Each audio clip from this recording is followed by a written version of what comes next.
Voy a. 1, 2, 3, grabando. Buenos días, profesora. Buenos días, compañeras. En esta oportunidad hablaremos sobre la enfermedad de Hirschsprung. Los integrantes que conforman son Ciudad Arias, David y Mariana, y Angulo Vaca, Josana Pamela. Procederemos con mi compañera Mariana para que siga explicando las siguientes diapositivas. Buenos días, profesora. Mi nombre es Mariana. Lo que voy a explicar es qué es la enfermedad de Hirschsprung.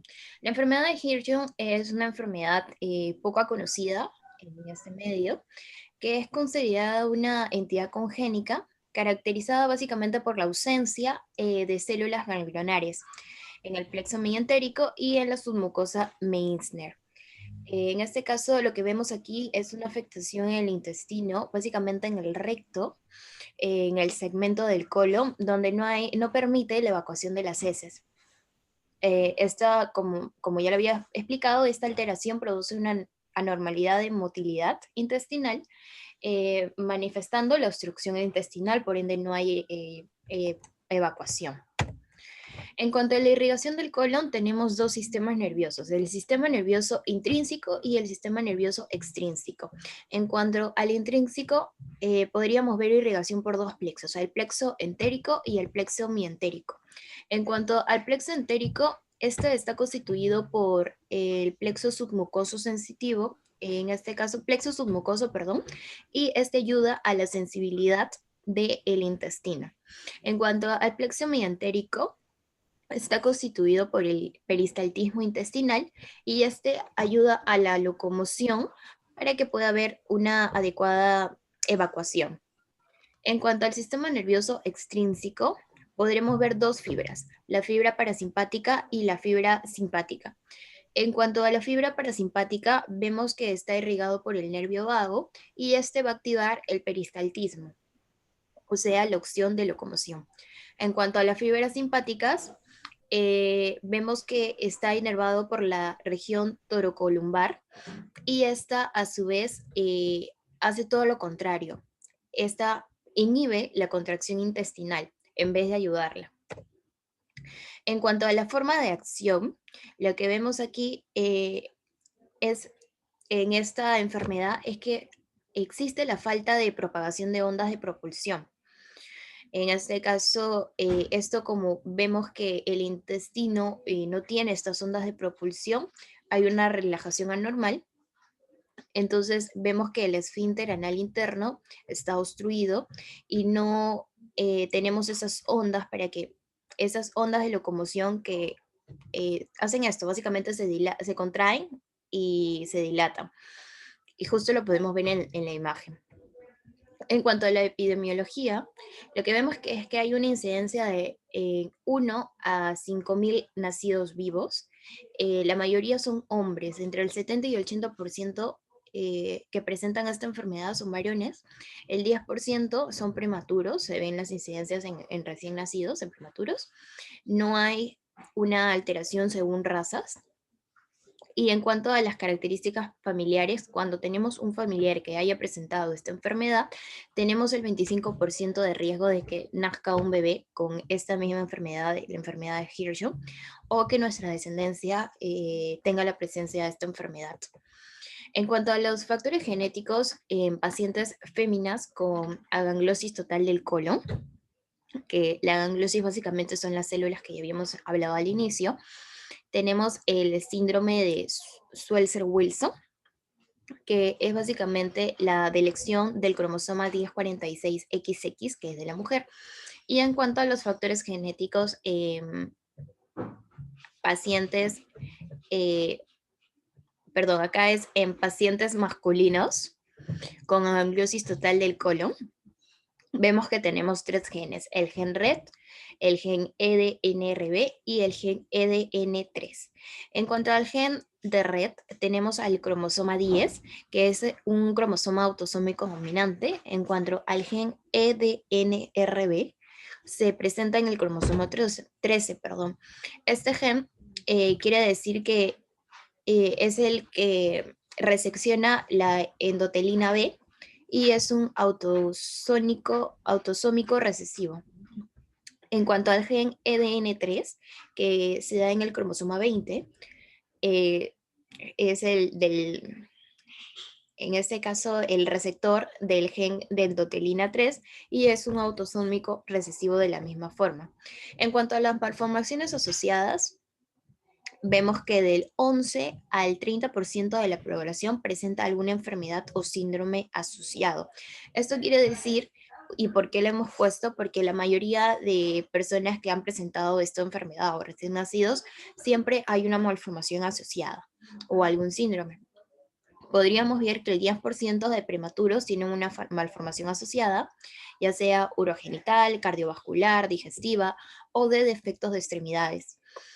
Cromosómicamente hablando, el 3% de los que presentan esta enfermedad de Hirschsprung tiene el síndrome de Down. Después hay otro porcentaje que también presenta hipotiroidismo, hipotonía, y también podríamos ver que también se puede presentar cuando hay una deleción del cromosoma 2, 10 y 13. Y hay la trisonomía 11 y 22 también. En el cromosoma 11 y 22 se da una trisonomía, perdón.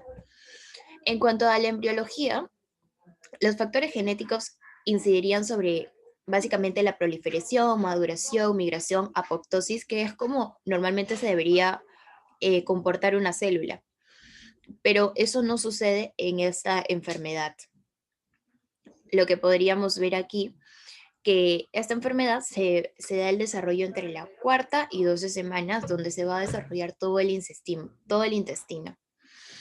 Lo que podríamos ver acá, que la presencia de neuroblastos derivados de la cresta neural del intestino primitivo, esto no permite que se dé la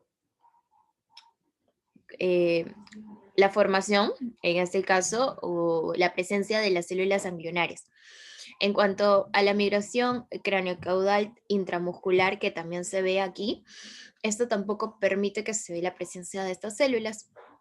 En la sexta semana ya se debería dar la formación del esófago, se llega a dar, pero en algunos casos, como lo va a explicar mi compañera, según los largos y hasta dónde se ve determinado esta porción del intestino en la enfermedad, en este caso el esófago no se ve completo.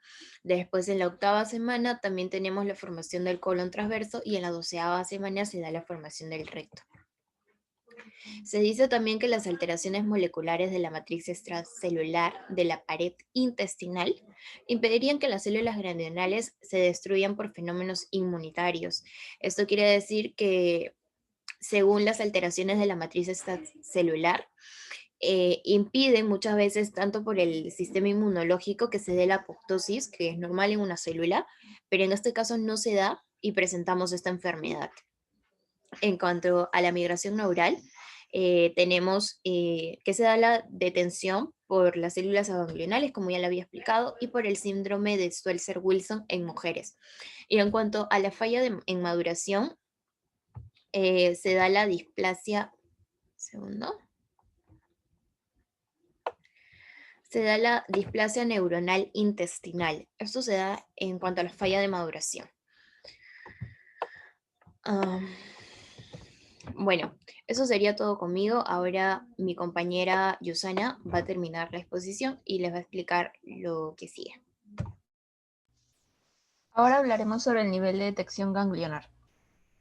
Viene de ser la longitud y el segmento que está afectado, en este caso del intestino, empezando por el ultracorto, que se quiere decir el esfínter anal, que es de la parte interna, también el corto, que viene a ser el recto sigmoideo, el largo, que es el proximal sigmoideo, y el total del intestino, que vendría a ser la parte hasta la válvula ileocecal. Procedemos con la siguiente PPT.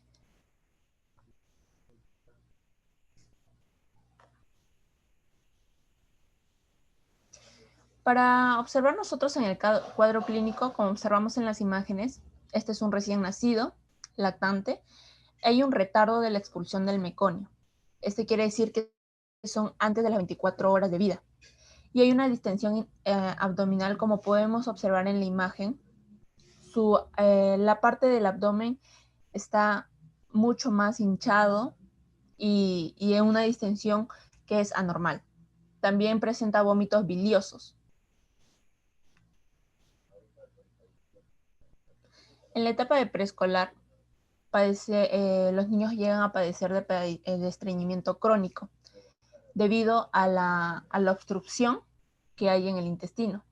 También hay una distensión abdominal en forma de tambor, como se dice por la forma que presenta su abdomen. Hay unas masas fecales, la encopresis, que viene a ser la resistencia al defecar, y esto pues llega a causar lo que es el acúmulo de heces.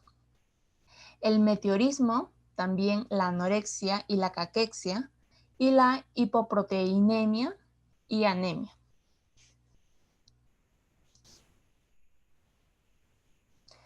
Para hablar sobre el diagnóstico, tenemos el diagnóstico radiológico, que se muestra, que es un examen donde se muestra cuál es el problema que hay en el intestino. También sobre la nanometría rectal y la biopsia rectal, que en la biopsia rectal quiere decir que se saca una parte, se extrae del intestino una parte del problema para poder ser analizada mediante el microscopio. En el diagnóstico radiológico se muestran las imágenes. Esto viene a ser mediante una tinción. Quiere decir que al recién nacido se le da de tomar lo que es el bario. Este bario va a recubrir todos los órganos y van a hacer que mediante el estudio radiológico, mediante los exámenes, se muestre una tinción y ahí se vea el problema. En la nanometría rectal tiene una precisión, anorrectal, perdón, tiene una precisión del 85%. Si, digamos, da positivo, es porque no se evidencia de repente una respuesta inhibitoria rectal ni anal. También no hay una relajación del esfínter interno, y las limitaciones vendrían a ser lo que es el reflejo esfínter interno. Después del 12º día de vida, también es ausente en las 30 semanas de gestación, 39 semanas de gestación, y presenta un peso mayor al de 2.7 kilogramos. En cuanto al tratamiento, hay una eliminación del segmento aganglionar. Quiere decir que la parte del segmento que tiene el problema va a ser extraído. Del intestino distal afectado también el esfínter interno y la parte del intestino proximal, que vendría a ser la hipoganglionosis. En cuanto a la edad operatoria, luego de los 6 meses de edad, puede ser un tratamiento. También en los pacientes que con adecuado estado nutricional deben estar, y un descenso primario en una etapa neonatal.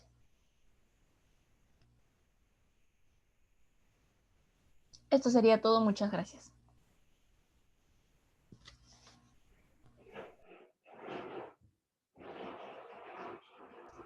¿Ibas a decir algo? Ay, no, espérate. Finalizar reunión. Voy a finalizar para que se guarde, ¿ya? Ya.